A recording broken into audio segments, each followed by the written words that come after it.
Hindi raw kayo namamalikmata sa inyong matutunghayan dahil kahit nakapiring, kayang-kaya pa rin daw makabasa o makakita.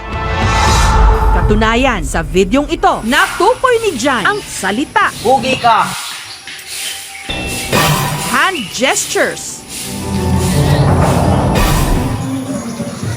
at serial number ng pera na 100, hawak ng taong kausap niya kahit siya'y naka-blindfold. 00230.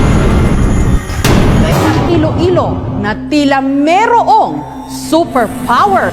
Dito sa Haro, sa Iloilo, nakatira ang pamilya ni Jaime. Pangalawa siya sa 3 magkakapatid. Kwento ng kanyang mga magulang na sina Christopher at Maricel. Mahiyain daw talaga ang student nilang anak na si Jaime. Na-amaze talaga ako doon, nakita ko doon.